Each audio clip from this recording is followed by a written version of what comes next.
So I was Michelangelo, the artistic flow coming from STL mode. The legendary shows, I knew I'd be a star, but little did I know it wouldn't be from bars. See, that's the big league, the radar online. I wasn't the undefeated, but I still was gon' shine. I took a few L's, took them shots like Pop, but then I got my weight up like Jason Whitlock. Pivot like Ryan Clark, skipping Bailey, Shannon Sharp. Don't have to scream like Stephen A to get my point across. Climb Jamel Hills, won carry championships. They were quick to pull the gun, hoping Rob would quit. But 15 years later, Rob still the shit. Rob still legit. Rob still on everyone's pound for pound list. Rob is courtside, Rob is ringside. Catch Rob outside at the 50-yard line. Don't act surprised, Rob is a winner. George Steinbrenner cooking up these headlines. What you want for dinner? The Black Sports Center, you know who I be. Triple OG, the Ohio State University. That's who reps me. I'm love for a friend. I just murdered this track, call that a dead spin. The headline king is back.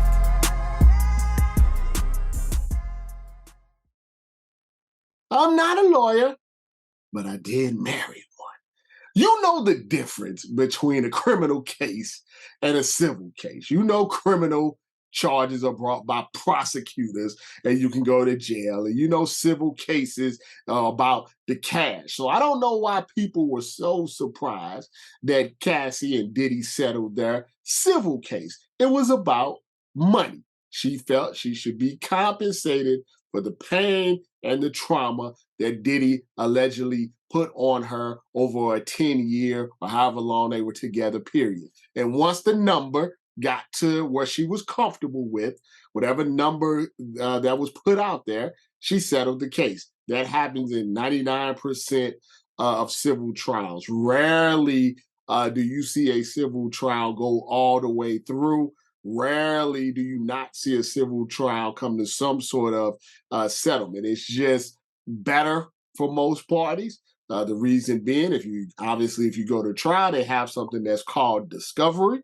When you're talking about discovery, then a lot of your private life, a lot of your personal things and your finances and the relationships you have, they can call witnesses. A lot of that stuff all of a sudden becomes public knowledge. So it's always in the person that's being accused best interest to settle the cases more often than not. The accuser normally doesn't have the finances as the accusee. So for them, they want to settle. So therefore, they don't have to pay their lawyers because normally the lawyer fees and everything come out of the settlement, amount. So whatever Diddy settled with Cassie, the lawyers probably got 40% of that. You've seen Aaron Brockovich. You know how this works. So I don't know why people were surprised. Maybe they were surprised at the speed of which it happened. It was, less than 24 hours. It looks like Diddy maybe, or I should say Cassie, called Diddy's bluff. I don't think Diddy actually thought that she would put out all of this, information in the lawsuit. And when he did, his lawyers got to working, real quick. Obviously, the numbers were at least 8 figures. In the millions. It definitely cost a lot of money for them to make this go away. One thing that I would say is that if you're discussing this on social media, it doesn't really matter what you say or whose side you're on. There's going to be people that are on the other side of it. The thing about these situations is really only, well, maybe more than 2 people, but probably only a few people really know what was going on. That's Diddy and Cassie and whoever else was around at that time that was close to them to really know what was, going on. But the facts are, when you file a civil case, you want the cash. Those are the facts. There's no opinion in that. There's no, one side or the other side. The facts of the matter is when you file a civil suit, the end goal is to, if you go all the way through trial, is to have the judge or the jury or whoever award you with financial damages for whatever you feel how you've been, wrong. A settlement Some would say a settlement on the accusee side is an admission of guilt. Some would say a settlement on the accuser's side is an admission of gold digging, an admission of cash grab.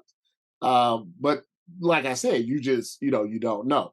I've known athletes in the past that have been threatened to be sued with something that's totally false and just settled it because once it's out in the public, doesn't matter if you're innocent or guilty. A lot of times you're just going to be guilty by association. And even if 95% of the people think you're innocent and you provide evidence that you think you're innocent and it's pretty clear that you're innocent, there's still going to be 5% of people that are always going to say that you're guilty. So instead of doing that, they paid $100,000. They paid, $50,000. They paid 150,000, whatever it may be. In retrospect, if Deshaun Watson, say, would have paid the first accuser $100,000, like I think they were going for, $150,000, the other 22 probably would have never shown up. That's just, I'm assuming that is what was concerning for Diddy. This turns from one person until 10 people, 10 women, 20 women, some guys involved. And next thing you know, it's a snowball that you can't stop. You can't stop that snowball. So I mean, that's why I was settled. And as far as I was watching academics, and he was stating that he's the only one that's talking about Diddy. He's the only one that's really put itself out there. Where people like Joe Budden and the Breakfast Club and other places that normally talk about everything have been kind of real silent on Diddy. And here's the situation with that. It's not that what he's saying is untrue, but I just want you to put yourself into this situation, right? Let's assume that you own a media business, right? And Diddy is an investor in said business, right? What are you gonna do? What would you do? If your livelihood, and at times we're not talking about thousands of dollars, we're talking about millions of dollars, have been dependent on Puff for various amount of years, and this something like this comes up, what are you gonna do? What would you do? And I'm not saying there's a right or wrong answer for this. Let's say you knew stuff about Puff or anybody.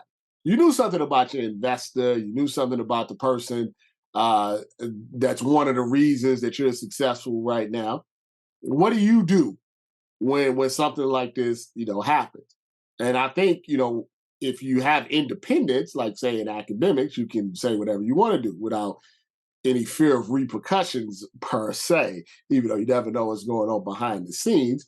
But if you're people that have worked with Diddy, where Diddy may have some financial stake in their platform, what are you going to do?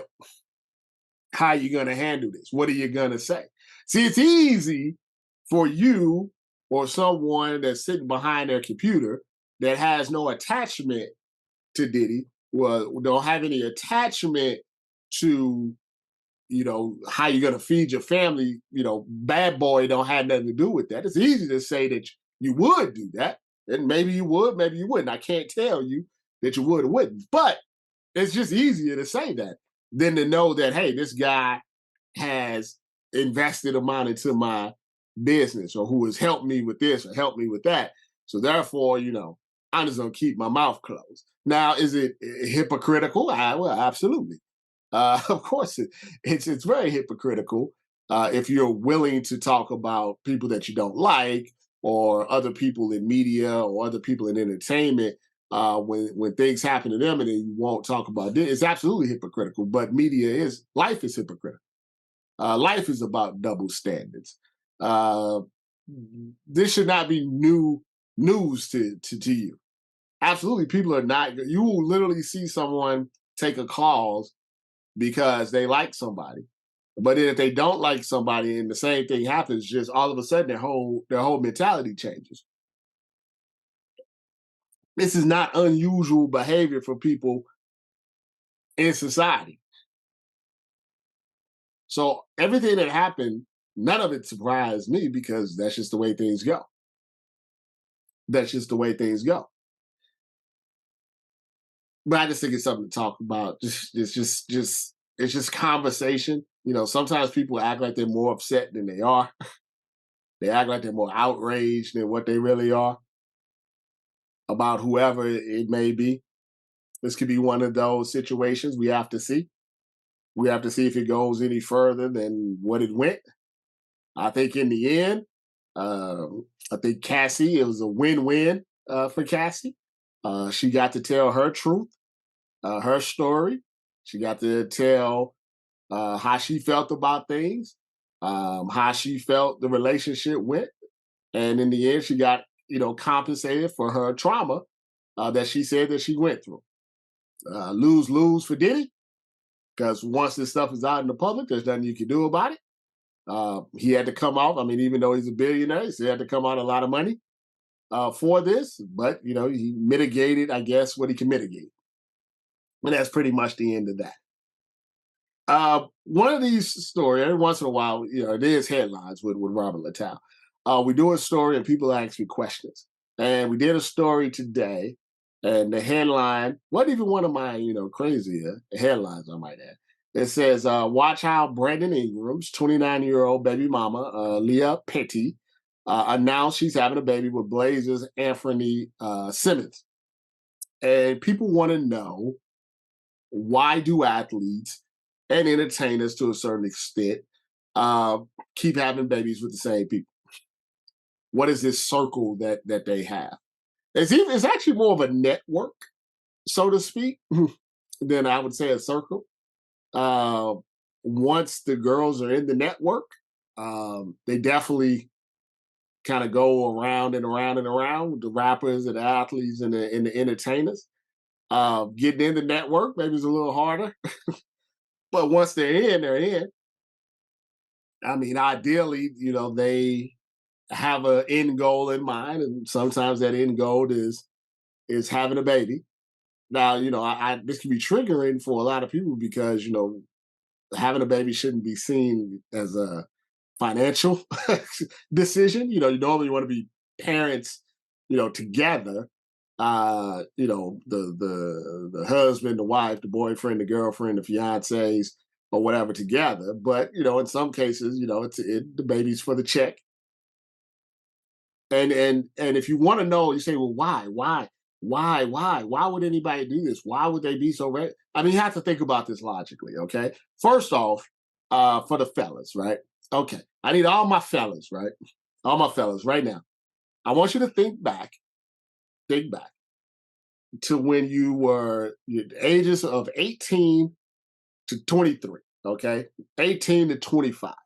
I want you to sit back, lean back in your chair. I want you to think about yourself at that time, 18 to 25. What some would say is your peak. That's not true, but that's what some would say. So 18 to 25-year-old you right now. Look at yourself in the mirror and say, I see 18 and 25-year-old you. Now, take 18 to 25 you and put $40 million in your bank. Okay, put $40 million in your bank right now. Just boom, 18, 25, you 45. No matter where you came from, what city you're in, what was going on in high school, just put $40 million in your bank. Now, I want you to add on, sprinkle in a little bit, social media as you know it now. Now, imagine let's say you're in your 35, 40, 50 right now. Imagine 18 to 25 you on social media, okay, with $40 million in the bank and your DMs open, okay? Now, how many of you at that age period would make sound decisions when it came to the opposite sex? You tell me, 18 to 25, 40 million in the bank, a level of fame and social media as it is now. And so that's why it's difficult for me to, you know, to chastise these young men. They don't know that. Nobody know. No guy knows anything at 21 years old, at 22 years old. We think we know, but we don't know. Now, the reason that we older gentlemen know is because we have to actually go through life the regular way. We had to have ups and downs. We had to figure out financial literacy. We had to understand relationships. We had to get in our feelings about whatever happened to what trauma we had as kids. Then you grow up like a normal person and say, oh, okay, all right, I'm going to make better decisions now.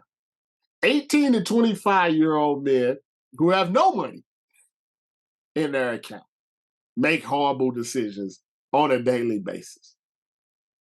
Unless they have someone in their life, they have people in their life that really, really sits them down and says, hey, don't do this. I mean, LeVar Ball had three boys that he knew from jump, right? Jump, that they were going to be in the NBA.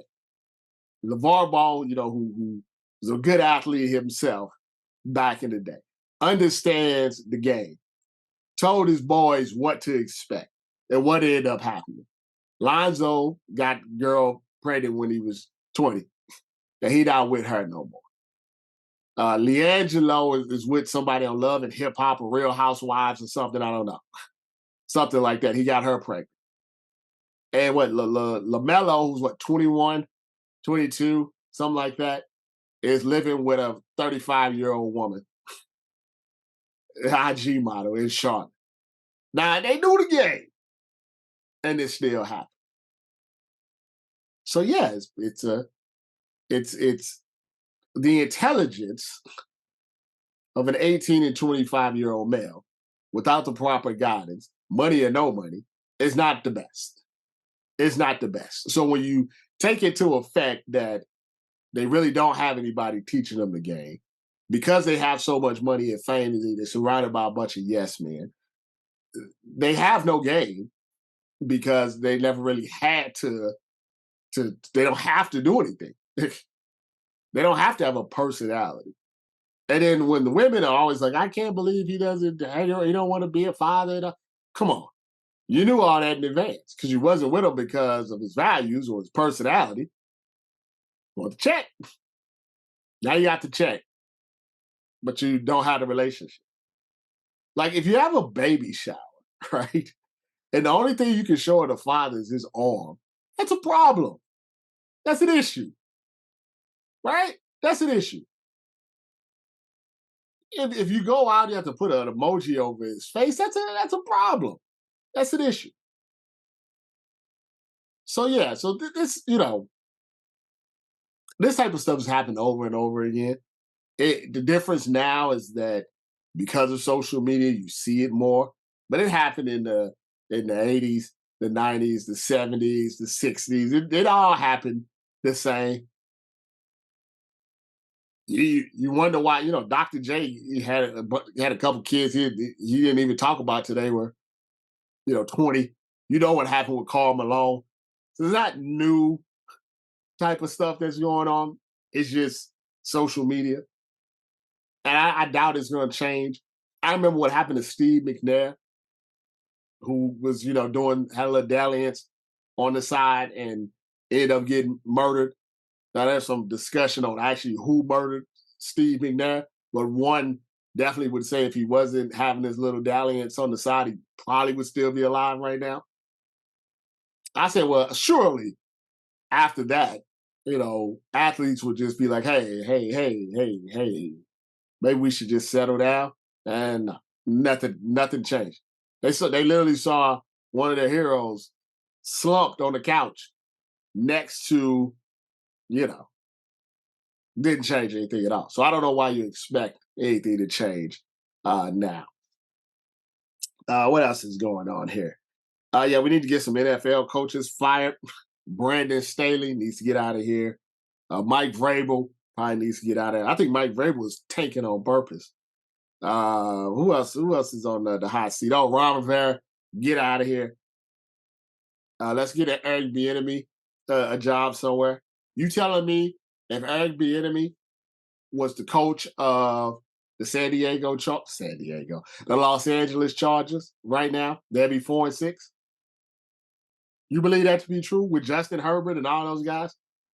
You telling me if D'Amico Ryans can be 6-4 with the Houston Texans? I don't think they don't have one all pro on there. One Pro Bowler, I don't think. You telling me D'Amico Ryans wouldn't be 8-2 if he had the talent that the Chargers have? Gotta get the Ron Rivera. It's not the offense. The quarterback now, it only lead the league in passing. And this is not Patrick Mahomes. They gotta get Ron Rivera. You can't beat the Giants. You let somebody named Danny DeVito or Eric DeVito or Jay DeVito Dan out here dropping dimes. If you ever wanted to know how privilege works in the NFL, check this out. So Zach Wilson is getting benched. I mean, not much you can say about that, right?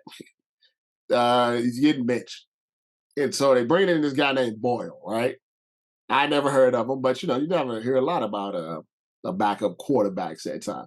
So I figured this kid Boyle probably went to a lower conference, played relatively well there, but because it was a lower conference or a team that nobody had ever heard of, got kind of overlooked. But he had some, maybe some good intangibles or something, right? So being the great journalist that I am, I went to go look, and Boyle started 10 games for the Connecticut, UConn. Then he went to Eastern Kentucky, where he started 11 games as a red shirt senior. So he played 21 games in total, right? In those 21 games, he had 12 touchdowns and 26 interceptions. His first year at Connecticut, well, I should put it like this. All 3 years at Connecticut, the man had 1 touchdown and 13 interceptions. Like, how is that possible? 13 interceptions on something like 250 attempts. Like, that seems impossible to actually happen. Then he sat out a year, then he went to Eastern Kentucky, which I can assume, is not the greatest competition. And he had 11 TDs and 13 interceptions in his 1 year as a full-time starter. Somehow, this guy's been in the NFL for like 5 years. How? How is this possible? I feel like this back, like I said, oftentimes, let me give you an example of what I mean. Okay, let me give you an example of what I mean. Let's take Brock Purdy, right? Brock Purdy, college stats. Okay, I'm typing. Okay, this is Brock Purdy's. Where is it? This is Brock Purdy's college stats. Hold on. Let's see. Oops, I hit the wrong button. All right, here we go. Let's see. Here we go. All right, so this is Brock Purdy. He went to the Iowa State, right? Okay. Once again, he's Mr. Irrelevant, right? But he passed for 12,000 yards, had 81 touchdowns and 33 interceptions. It ran for 1,100 yards. It was 29 and 17 as a starter at Iowa State. That's respectable at Iowa State. I think they're in the Big 12. That's a respectable college career. 29 and 17. I mean, it's a winning record every year. At Iowa State, obviously, they don't have the best talent. Completion percentage, 67%, 12,000 yards, 81 touchdowns. Actually led the conference, I believe, 1 year with 27 touchdowns and 33 interceptions. And the add-on, had another 1,100 yards and 19 TDs on the ground. Right? That's what you expect of a backup that maybe got a little bit overlooked. But not Boyle. He must be a friend of a coach, something. I don't know. Must be a friend of a coach. Last story that we got here, last headline, I should say. Josh Jacobs was caught, I guess, a situation where his girlfriend, Whoa Kinsey, caught him in bed with Blasian, something, Blasian the Goddess. Why are these names like wrestling names? A lot of these like rappers from the South. Why do I expect a hot 16 from Whoa Kinsey and Blasian the Goddess? I don't know. I don't understand that. Like, is there something wrong with just having a regular name? Just like Tammy or something. you know, Jessica. What are you? Whoa, Kinsey, like Blasian the Goddess. It's a wrestling name. Are they going into Survivor Series? What's happening?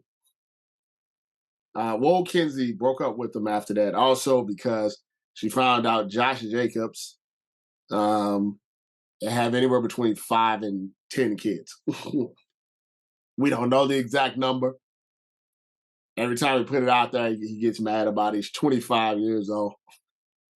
I think we know at least 5, maybe 10. Could be 5 to 10. No wonder he wants. I mean, obviously that's why he wants the contract. Once again, you're running back in the NFL.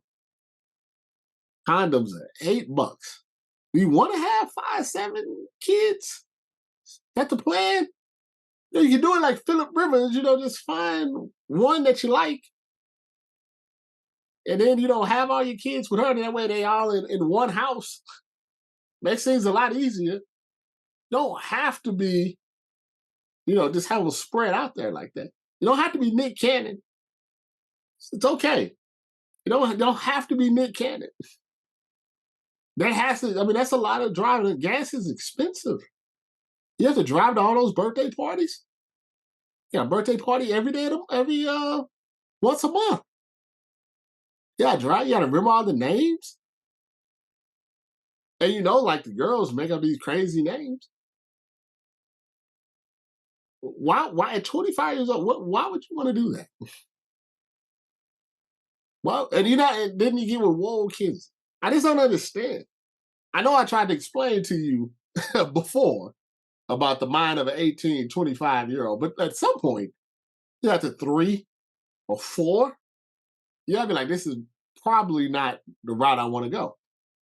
Maybe I should slow down until I find the right person. Obviously, Whoa Kinsey wasn't the right person. I don't know what Blasian the Goddess is, but I'm just saying, slow down.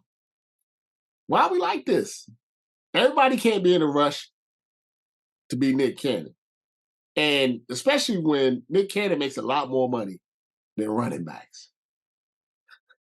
Follow, follow me on Twitter at BSO, Facebook Black Sports Online. We ticking and talking at Robert Little BSO. Uh, YouTube, if you can subscribe, BSO TV, along with the Instagram. It's Thanksgiving week, so we'll see how many of these we can get in this week. We definitely gonna do one on Friday before the big game, where the Ohio State University takes on the Michigan Patriots.